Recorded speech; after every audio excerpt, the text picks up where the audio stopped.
I need a big project to distract me from everything that's been going on. All this warp and stuff is getting to my head, you know? So let's work on getting back into space. And if I'm going to be launching rockets, I better have a cool door that opens that the rocket can fly out of. This is where frame motors come in. Frame motors will move the blocks on top of them, when provided with a redstone signal and electrotine power. You can connect them with low-load power lines, and you can use frames to move large amounts of blocks at once. When a frame motor is powered, all of the attached frames will try to move. I don't know what the limit is, but it's big enough. The direction is indicated by the arrow on top of the frame motor as well as on the side. You can also move regular blocks, as well as any blocks directly attached to a frame. You can even place a cover inside of a frame to detach it from the blocks that are touching it.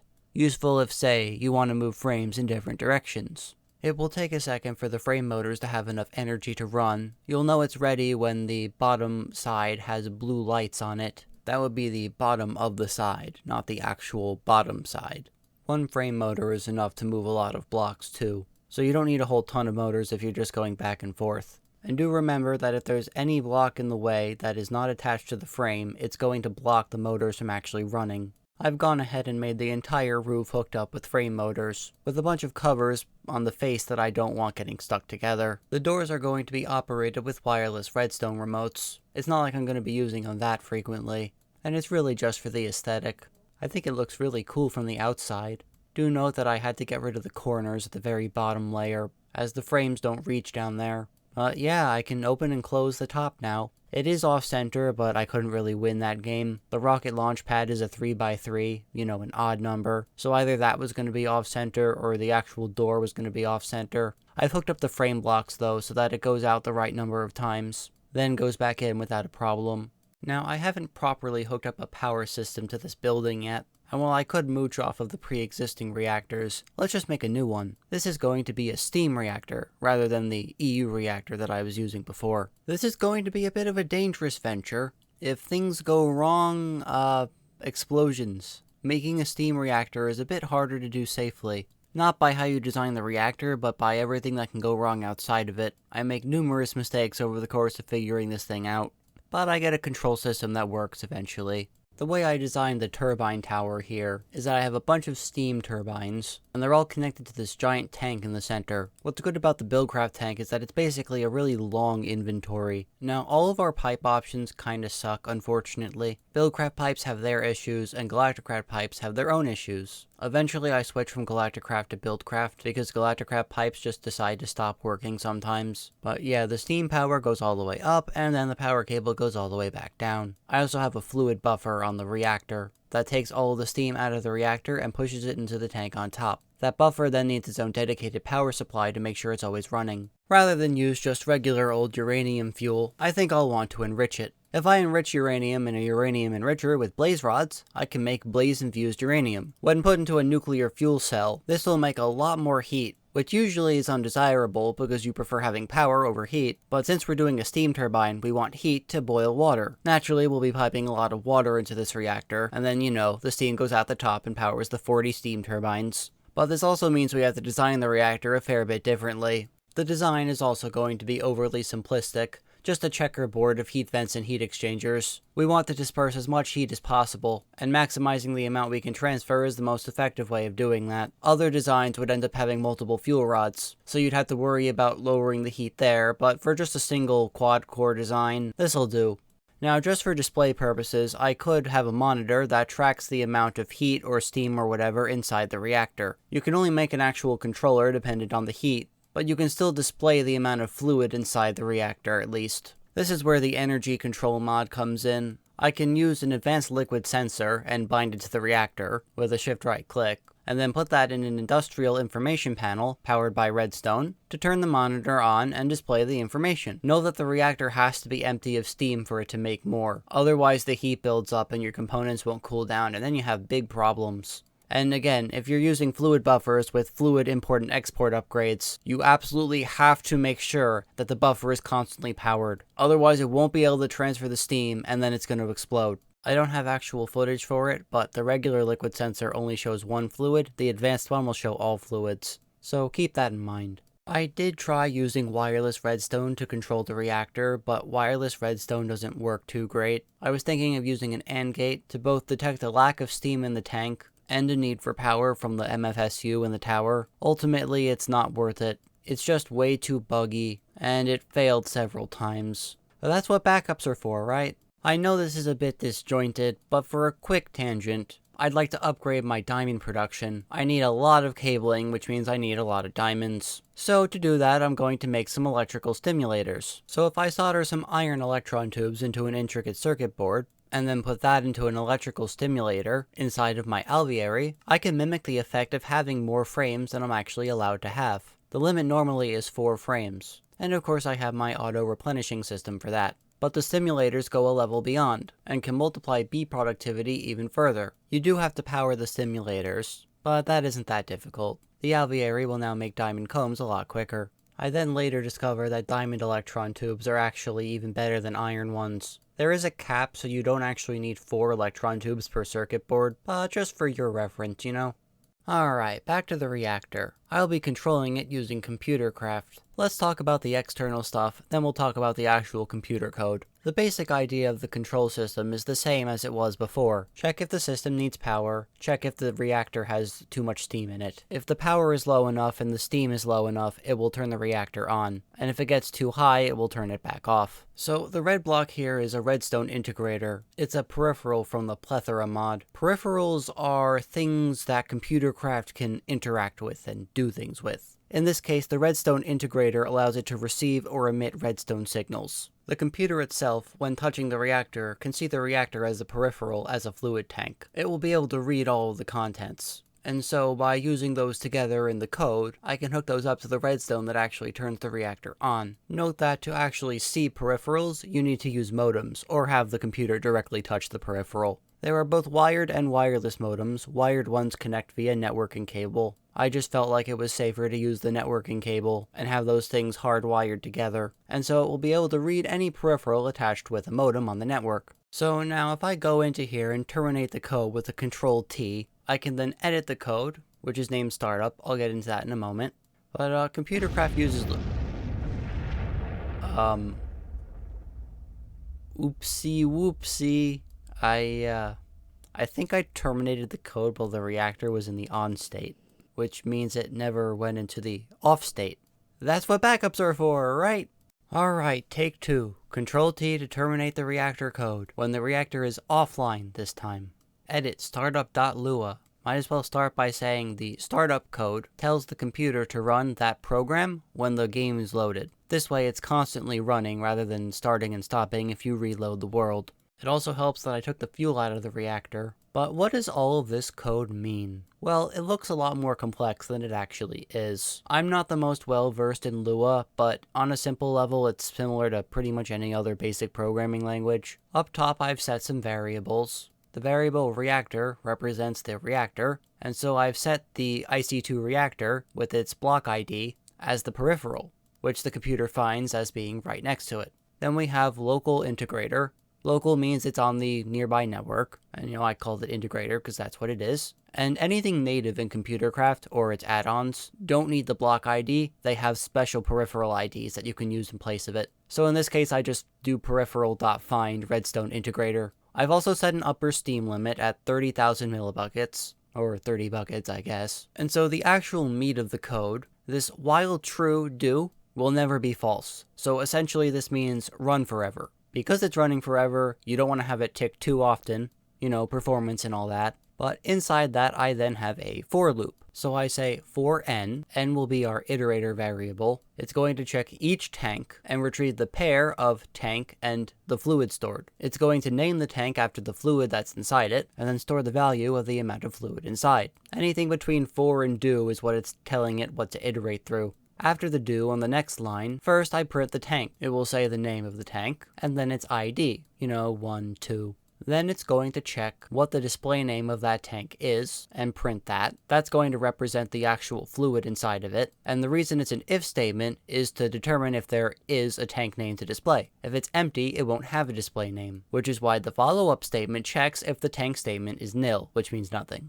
If and then are the same as for and do in terms of the buffering, and the double equal sign is the comparative operator that checks if it's the same. I'm assuming that the reactor will always have water in it because there's pretty much no way for that not to be the case, and so it will display the tank name with steam, to say there is no steam in it if there is no steam. Since if it won't find anything, it won't have a value, so I have to set the display value to be 0 rather than nil. However, if it does detect steam in the reactor, it will then compare it to the limit, which is the 30 buckets, and if it's less than 30 buckets, it will set the integrator to on, turning the reactor on, and if it's more than 30 buckets, it will instead turn the reactor off by turning the redstone integrator off and printing that the reactor is shutting down. Technically, there are lots of cases where it won't change state. In fact, that's usually what it's doing. But I just want to know that it's either on or off, and that's a good enough way of doing it. I then have it sleep for 5 seconds, as the reactor won't go critical in 5 seconds, but I'm not running the code all the time either. Do note that you'll need an end for every if statement and loop, so make sure all your pairs match.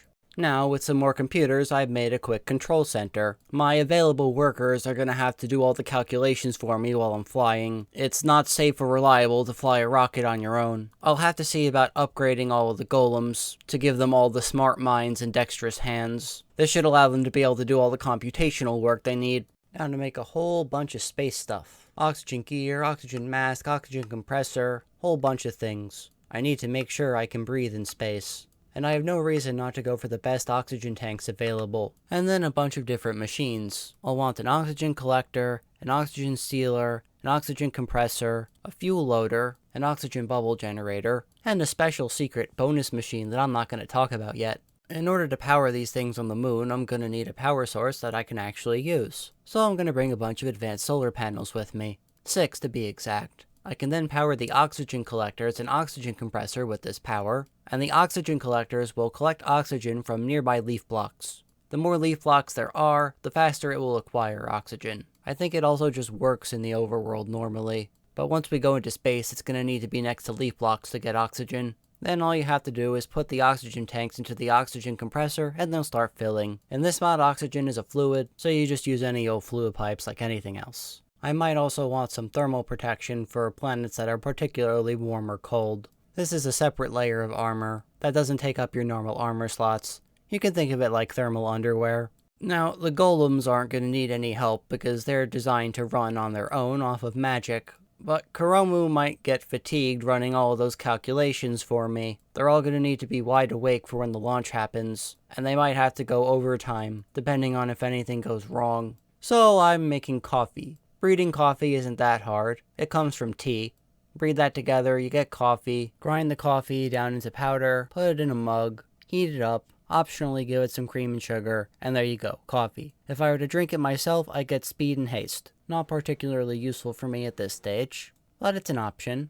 The final step is to craft the rocket itself. In order to do that, I'll need 4 fins, an engine, a nose cone, and some extra heavy-duty plates. You can make all of the plating in the compressor. You'll also need a NASA workbench to assemble everything. That's why I wanted more diamonds. I needed a lot more wafers. It's exciting to be this close to going back into space, though this rocket is nothing like my original ship. It's just a small shuttle to get to and from the planet. The last thing to do is fuel it.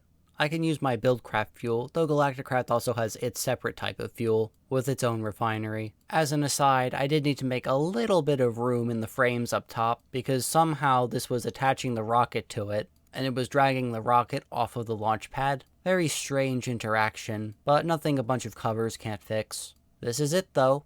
I'm gonna have a chat with Kuromu and the others and make sure they know what they're doing. I've been going over stuff with him in the meantime, and we'll be able to make our first trip. Well, if we're blasting off, we better talk to everybody one last time. Hey Kuromu, you ready?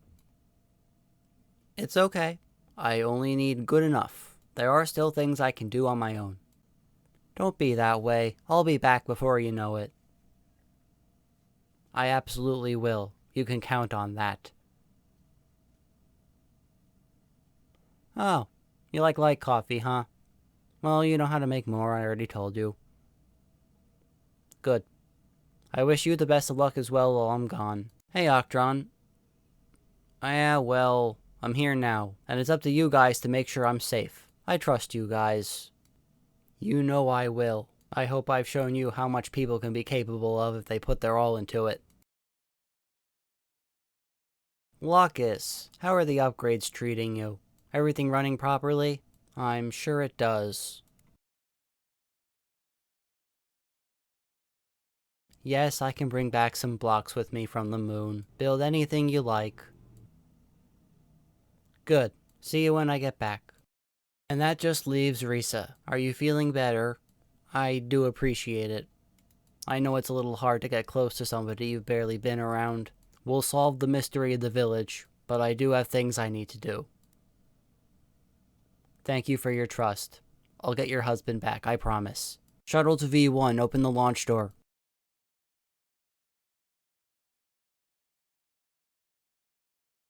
Are all systems cleared and ready for takeoff? T-minus 20 seconds until liftoff. Launching. Everyone, I know this operation will be successful. Both of us will benefit from this greatly. Takeoff in 10, 9, 8, 7, 6, 5, 4, 3, 2, 1. We have liftoff.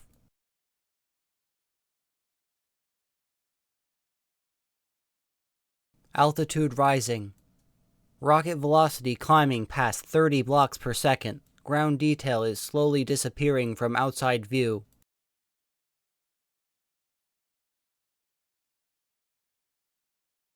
It's great to be back up here.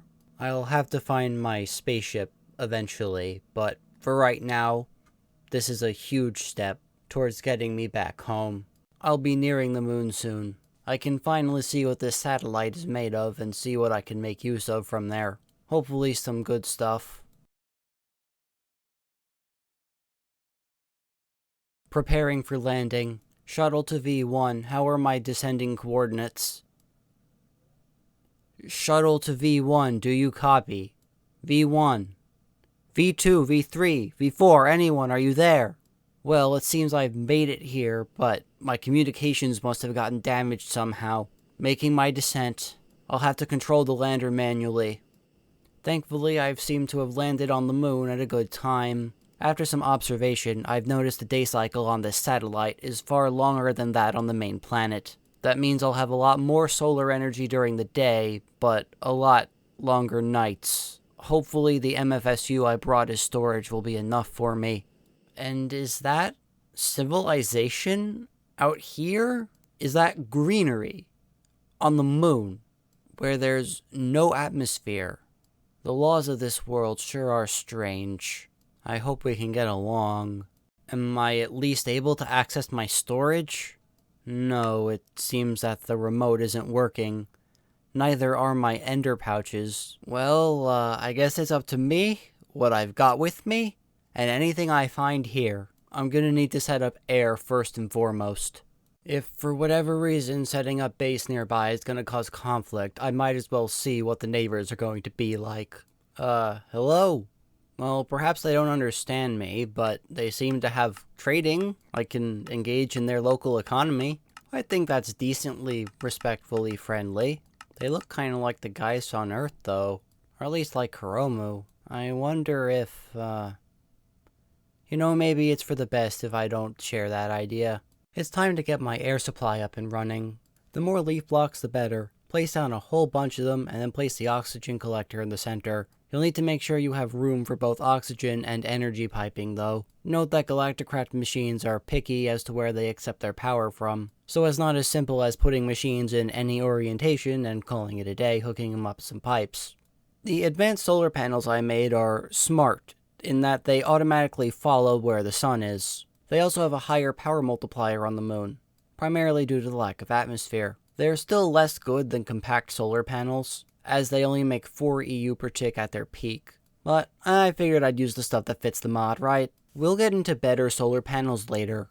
If nothing else, I now have a means of getting power, and a means of restoring my oxygen supply, as well as a storage device, which is going to be important for surviving the night, because the oxygen goes down regardless of whether the sun's up. I did not make an oxygen storage block ahead of time. Thankfully, ComputerCraft machines are agnostic to power tiers, so I can give them HV output and they don't really care. Now, due to the lack of an atmosphere on the moon, meteorites will occasionally fall down, and they can break things. If you're going to build on the moon, it's probably going to require something tough to be built out of. Right now, I can't even really build anything, so I'm going to have to be vigilant if something happens to break. Good thing I have so many extra leaves. It seems I can extract meteoric iron from these meteors. I'm sure it'll have a use for me later, but right now there's not much I can do with it, nothing. Thankfully, I have the tech to navigate the moon easily. And, hold on. What is this on the map? It looks like it goes deep into the moon's surface. Well, I have nothing better to do, so I might as well check it out. It's some type of brick structure. Oh, there are enemies down here. They look quite like the terrestrial ones, but they're wearing similar oxygen gear to what I have. I wonder if I could acquire some of it and scrap it for its resources. Well, for right now, let's just clear it and see what happens. It looks pretty easy for me with my immense strength. Wait a second, this is redstone. I procured one of the materials I need. Escape might be possible after all. There are lots of useful resources to obtain from the local enemies. I'll have to investigate that further and, oh hey look! A boss room. A skeleton boss. I really should be using my nano saber for this, but oh well, it's in my bag. I'll know for later if I have to fight another one. It's a little annoying to fight, but throwing me doesn't seem to do any damage. And with my nano suit, I'm immune to this lava. Or at least immune enough. This thing will go down fairly easily. Yup, that wasn't too bad. I see it has a death animation. And what does it drop? Lots of experience and a key. Well, where does this key go? To a chest? Oh, yeah, it does. I have gold. I have glowstone.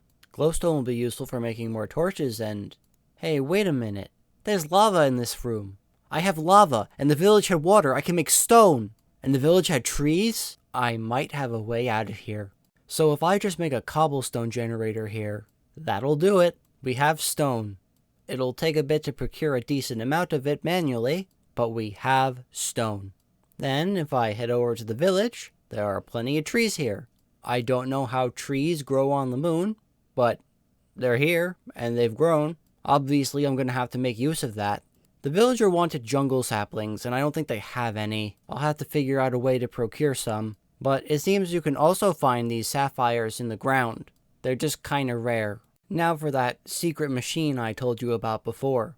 I can trade these guys to get oxygen helmets. Why do I want oxygen helmets? There's a machine known as the deconstructor. If I put items into the deconstructor, it will take it apart and turn it back into some raw components. Raw components include iron, gold, diamonds, compressed steel, compressed tin, a whole host of useful things. I don't need to get redstone because evolved creepers drop them, and I think they also drop sand. It's kinda rare, but I need sand and I can't get it in any other way. As a more meta note, it doesn't handle recipes that produce multiple outputs, so you can only put in things that make one of itself when crafted. So with wood, stone, iron, and redstone, I can restart Industrial 4 going. I can make a tree fluid extractor, get some latex, and start making more of those machines. There's only one catch. I need power. But I have solar power, you might say. Well, that's EU. I need RF.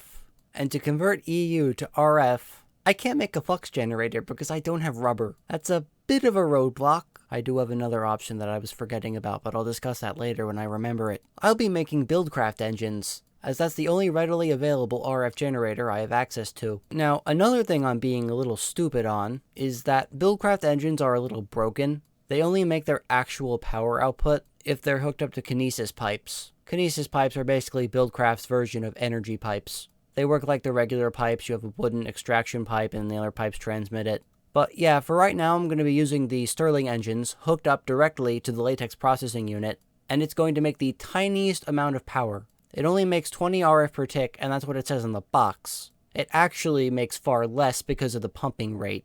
Again, if you use kinesis pipes, that'll fix it. I realized this later. I at least have a way of getting plastic though. I also have access to pretty much any crop I had back home, save a few things, thanks to the power of crossbreeding and mutation. It might take a bit, but I can get those jungle saplings this way, as well as sugarcane, crops, cactus, dyes, and pretty much anything else. Having a big dig spell makes this a lot quicker to search for those lunar sapphires underground. Like I said before, they're not extremely common, but it is still at least possible to find them. You also can't fortune them for some reason, which is annoying, but oh well. Hopefully I won't need to acquire too much iron in this manner. Night has also arrived, so I'd better conserve power to make sure I have enough. I'll have to deal with walking slower so I can ensure that I have air to breathe. My next objective is a mob slaughter factory. This is going to require golden gears, which, as I previously said, I can get gold from recycling golden apples from dungeon loot. It's definitely a bit of a grind. You know, getting all those lunar sapphires to get lots of iron, tackling a few dungeons to get enough gold. I also got some blaze rods from creepers. But one thing I did bring with me was my ender tank of fuel. For my limited options in power generation, having access to the combustion engine will greatly increase my power output, and thus speed things up tremendously. I don't remember my codes, so I can't access any of my other stuff, wink wink. But this is something I brought with me, and even if that were the case, I don't have access to all of the dyes, so I'd technically be missing resources anyway. Anyway, the mob slaughter factory kills mobs and turns them into liquid meat and pink slime. Passive mobs give more pink slime than liquid meat. Hostile mobs give more liquid meat than pink slime. Unfortunately, I don't have access to any passive mobs. Not that I would, but the alien villagers also give more meat than pink slime for some reason. I guess they're not farm animals, so that's the distinction. The amount you get is proportional to the amount of health the mob had, so the Endermen are definitely my best option. I can use a bucket to take the pink slime out of the factory, and then I can go back to the surface and make use of it. To use liquid pink slime, place it down in the world as a bucket. Eventually, a little pink slime will spawn. You can't make this bigger, so I don't know how you're supposed to do that, but if I kill it, I can get pink slime balls. This drop is affected by looting, thankfully. And the slime has a decent amount of health, so you don't actually have to worry about it dying to the environment. Not that you would be making a pink slime farm on the moon anyway, but you get my point. And again, I should be getting a lot more power out of my engine, but, you know, I can't undo what I've already done. The purpose of getting pink slime was to make the material stonework factory. This creates cobblestone and processes it, using various different options. I can crush it into gravel and then sand, and smelt that into glass if I wish. I can finally make as many engines as I like, without having to grind creepers to get more sand. Beyond this, I have almost everything I need to get to my next milestone, but in the meantime, back to the grind. And yes, I am doing this as legitimate as I possibly can. I can't believe I'm excited to have access to gravel of all things. Gravel makes flint, and with flint I can make a stone macerator. Obviously the coal-powered macerator is nowhere near as fast or efficient as the electric macerator, but I have what I have. Right now it's not feasible to crossbreed to get sticky reed. I'll see what I can do about that later. But in the very least I can now make grin powder, because weeds still exist on the moon too. And so I need that grin powder to make more weed X to have the ability to fight against the weeds. And while I'm here, let's set up a cobblestone generator. Remember that block breaker timer setup from the first episode? Here it is again, but instead of being for the village, of course, it's for me. Yes, the stonework factory makes cobblestone, but obviously I don't want to waste power on something that doesn't require it. I managed to roll a jungle sapling after quite a while. It's hard to tell when all of the saplings have the same base form and you have to wait for them to grow, but I have my grafter at least, which means I can get more saplings. It'll be a little annoying repairing it, as even with the mending it still only has 10 durability, but it's what I have. For what it's worth, there are copper and tin ores here, so I could actually make more bronze now if I wanted to, and make more grafters. My next goal is a laser base, and if I could just get that, pretty much every ore becomes available to me. But I need diamonds, and unfortunately there's nothing available on the moon that I can get them from, even with the deconstructor. It doesn't seem like any mobs drop them. After all of this, am I really going to be stuck here? I have the pink slime, I have all the other materials, but I need diamonds. Maybe I should go look deeper into the planet. I don't know, I'm running out of ideas. What's this? How did this get here? Was I on top of this the whole time? It's a room with some strange contraption in it. I wonder how it works. It feels dangerous to use, but I don't really have another choice. I can't fly home without the villagers' guidance, so I guess I have to take a chance here. So I turn it on and... Ugh! Where am I now? It seems I'm in a complimentary room like the one I was in, with the same contraption and some weird torch. Wait, I'm not on the moon and I'm not back on the planet. It looks like I'm in an asteroid field. These hostiles can't seem to get close to me. I wonder if there's some type of protective barrier here. In fact, I feel like there's a breathable radius. Is this the magic's doing? Did someone find a way to use magic to conquer space? And it's right next to a village. But all the villagers are fine. It looks like I can use the same device to return to the moon. But there's no way. It's time to core out some asteroids and see what I can find. Maybe some of them are made of some valuable materials I can make use of. Not much I can do other than dig into one. If I were carrying an ore scanner of some kind, I could scan them, and it would tell me if ores are nearby. But this is what I'm stuck doing. Maybe I'll have better luck in an icy asteroid. Those being made of water could house something interesting. Oh, hey, sure enough it did. There's some greenery in here, and glowstone. Life finds a way, I suppose. Not much of note in here from the looks of it, but the fact that asteroids out here like that exist is interesting. I suppose I'll have to take my exploration elsewhere, see if there are any other potential locations I might find something of interest. And wait, there's no way. I actually managed to find diamonds in an asteroid. Meta note, this was not scripted. I knew I could find diamonds in the asteroids, which is why this whole thing was set up, but I did not expect to find one so quickly. But yeah, I have what I need now. Things are looking up yet again. I also noticed that there's some type of space station out here. Let's see if I can get close and explore it and find something of interest. Oh my, that's a big hole. Did something go wrong and nobody's here? I can only surmise what happened here. I'll take a look around and see if I can find anything of interest. I wound up taking a bunch of the airlock components and not much else, though there is a chest here and crystallized UU matter out here? Perhaps they had a nuclear reactor, and it wasn't contained entirely properly. I don't know, whoever was here is gone now. But I can use this crystallized UU matter to get sticky resin, which means I'll have a source of rubber, and then I can make IC2 machines. There seem to be other types of resource asteroids out here as well. In this case I found one with aluminum in it, which is another thing I didn't have access to before. I can now make the compressor if I so desired. Mining all of this with fortune, it looks like I'll be set on diamonds for a while. Who knew the asteroids would have pretty much every answer to all of my problems? Now I can finally make a laser drill and a laser base. You can make many laser drills to power a laser base, though I think on this version of the game it only supports up to 4. I'll need a little bit more pink slime, as that's what you need to make laser lenses, both for crafting the drill itself, and for further refining which ores you're going to get from it. The laser drill has to face into the laser base, and it has to be exactly 1 block away. That is 1 block between the drill and the base. This is where I really start to feel that power throttling. With it, the engine is only making about 15 RF per half a second, as opposed to the 120 per tick it's supposed to be making.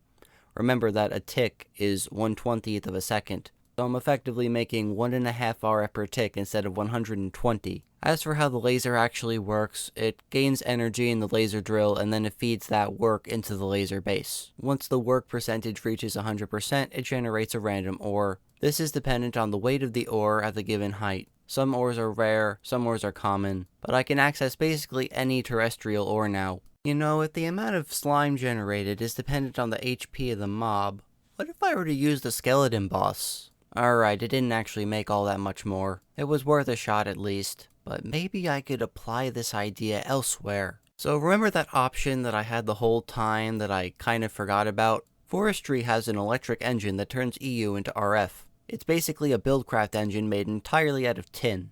You know, one of the ores I have available here. It doesn't make a whole lot, it only makes 20 RF per tick, and I think the EU to RF rate is far lower than that of the flux generators. But, you know, if I'm in a pinch, and I clearly am, this is a viable alternative, at least for now. Now that I've finally fixed my problem with kinesis pipes, you know, actually using them, I can finally make full use of the energy produced by a combustion engine. I could have addressed this problem nearly from the start, which is a little annoying, but oh well. We're here now and it works. You can see just how much faster it's going. The laser drill uses only 100 RF per tick and the engine makes 120, meaning that I'm actually in a power surplus now. Naturally, this also works for the Stirling engines, so I can set one of them up on the stonework factory and it will make, stone products at a much quicker rate. I'll be able to overhaul everything soon enough.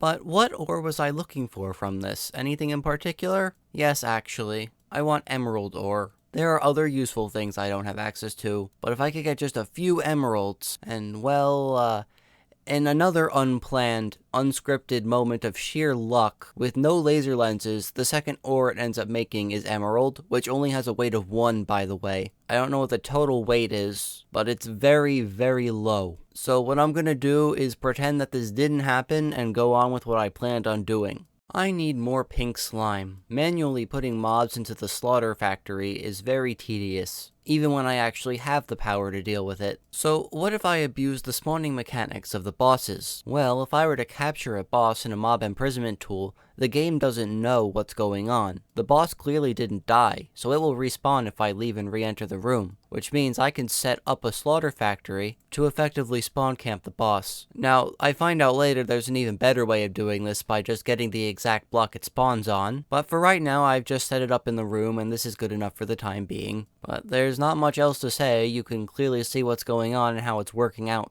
Since the boss has a dying animation, it's not actually dead until the animation finishes, and I'll be using that to my advantage, because there's a buffer of time between when the pink slime is generated and when the boss actually expires that I can leave and re-enter the room and have the boss come back. I can even keep a boss in my imprisonment tool for safekeeping, and I can start spawning things again whenever I like. I could even steal bosses from other dungeons to fix one if I end up killing the boss by mistake. Now with more pink slime I can make more laser lenses. These, when put into the laser base, kind of filter what types of ores the laser is going to make. More ores means more weighting in the direction of the ores you want, but because I don't need a ton of emerald, I only make the 1. That seems to skew things enough in my favor. Ignoring the extreme luck I had. Do note that emerald is more common in extreme hill biomes normally, but it can still happen randomly anywhere. Now I feel more comfortable actually using the emeralds I got because I finished doing what I started. The last resource I need is, surprisingly, leather. But there are no cows on the moon, I hear you say. Well, maybe I don't. The moon doesn't have any air. Well, there is one way to get leather, and that's through fishing. So I'll be using a floodgate to fill up a lunar crater. I find that kind of funny because people refer to the craters on the moon as the seas on the moon, and their name, mare, comes from the word for sea in Latin. It'll take a while to fill, but I can once again make a resources fisher, power it, and it will start getting fishing loot for me. I could make a normal rod too. I don't know where all this stuff comes from in water that I just synthesized and placed down, but I suppose it's one of the strange properties of this world. I don't have to drink water after all. I know I have both a laser drill and the option of trading and deconstructing, but I did also go out and find an iron asteroid. It wasn't that big. I got less than a stack of ore, but even 80 or so more iron is more than I had. 80 after crushing it in the macerator. This means more combustion engines for me. There's another rare ore out here called ilmenite.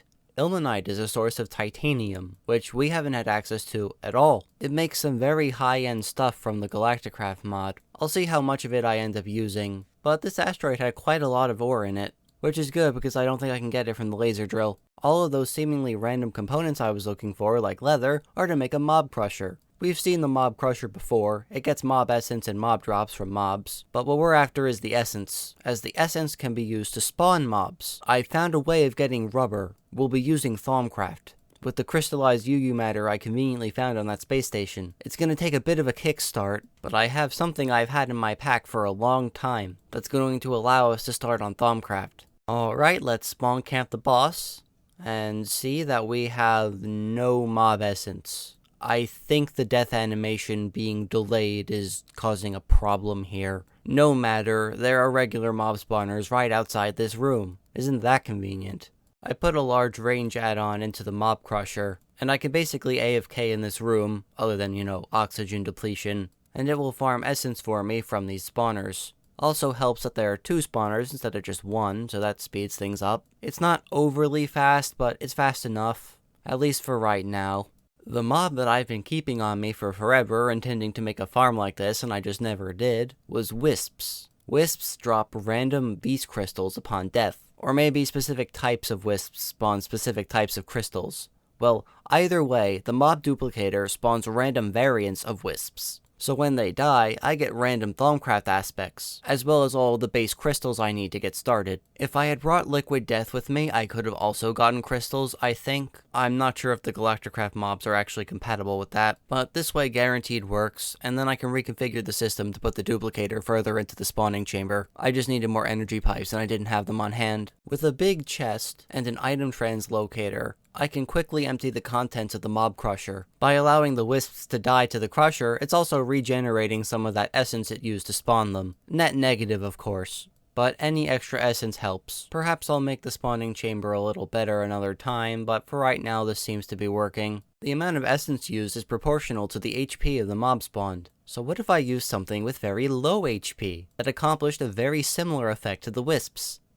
Jelly rabbits. With this type of setup, I can now farm all types of jelly. No fancy setups where I have to make a bunch of mana beans or anything. No having to make specific ingredients to produce particular types of essentia. I quite simply have a large amount of available essentia of every single type. I don't have the means of doing alchemy yet, but we'll get there. I think we've done enough for today though. The escape from the moon will continue next time. So, this has been Pick. I'm glad to have seen you, and I hope to see you again.